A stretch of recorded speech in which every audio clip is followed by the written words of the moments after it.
voilà ce qu'on peut dire sur la démarche d'ensemble au niveau de cette acquisition.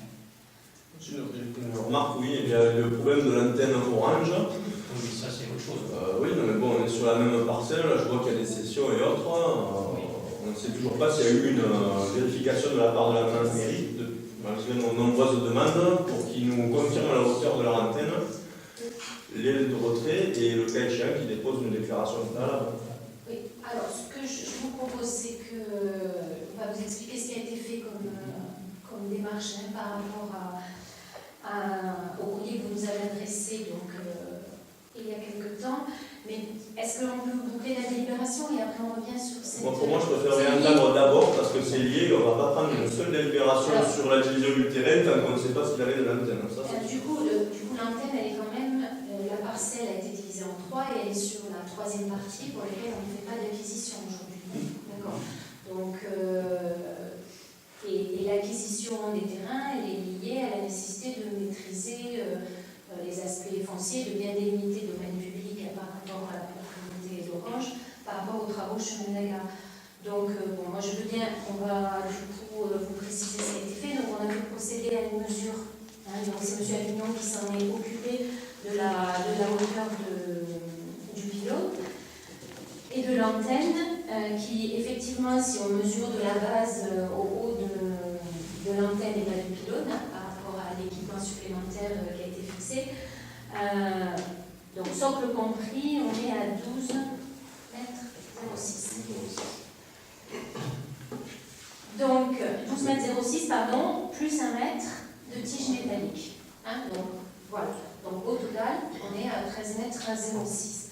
Donc, on a demandé une expertise auprès du service urbanisme, d'abord au niveau du syndicat qui nous suit sur toutes les questions d'urbanisme du Cibomlins-Gardonal, et également auprès du service juridique de l'agglomération de Nîmes.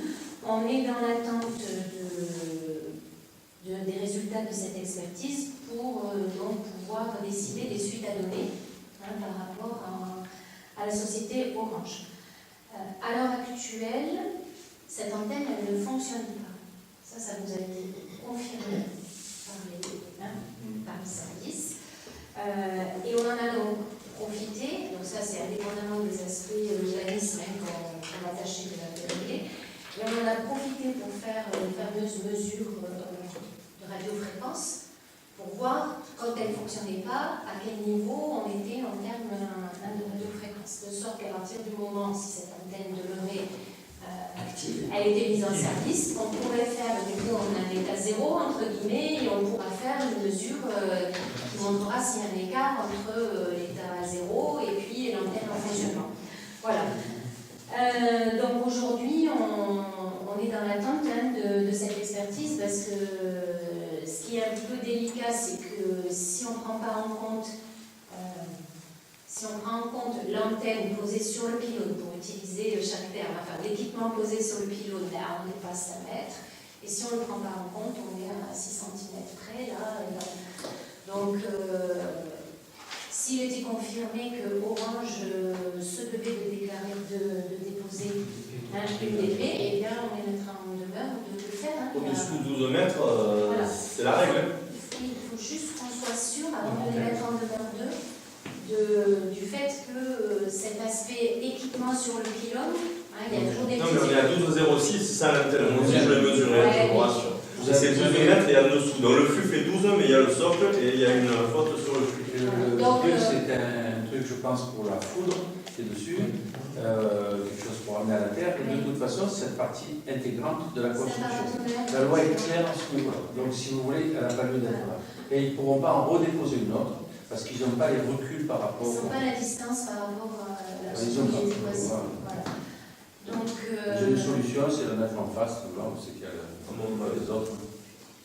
Donc, dès qu'on aura confirmé tout ça, donc on espère que ça va être possible là d'ici la fin avant le fin juillet. En tout cas, c'est une affaire qu'on suit et donc on viendra informer le Conseil des décisions qui seront prises. Voilà. De toute façon, c'est sûr que si on est en train de négocier et leur dire que leur antenne n'est pas bonne, c'est sûr que c'est pas trop bon pour de relation de mouvement. Non, mais aujourd'hui, C'est indépendant. voilà. Aujourd'hui, pour moi, ce sont deux choses parallèles. Ce sont deux choses parallèles. De toute façon, les plans de fonctionnement, c'est la même. Je ne comprends pas pourquoi d'ailleurs ils l'ont posé, ils mettent autant de temps à la mettre en route. Enfin bon, peut-être que voilà, ils attendaient aussi. Elle n'est pas en fonction, mais il y a des essais qui sont faits. C'est toujours le principe sur ce type d'équipement. Et je peux vous confirmer que depuis qu'elle a été mise en place, il y a des perturbations à la fois sur les téléviseurs et sur les clients d'Orange. Bizarrement. C'est mon cas, depuis qu'ils l'ont mise, c'est bien que vous avez fait très certainement, je capte beaucoup moins quand même. C'est la faute à la cage de Faraday ou pas? Je ne peux pas vous dire. Voilà. Alors, juste pour compléter par rapport à la présentation faite par M. Clerton, repréciser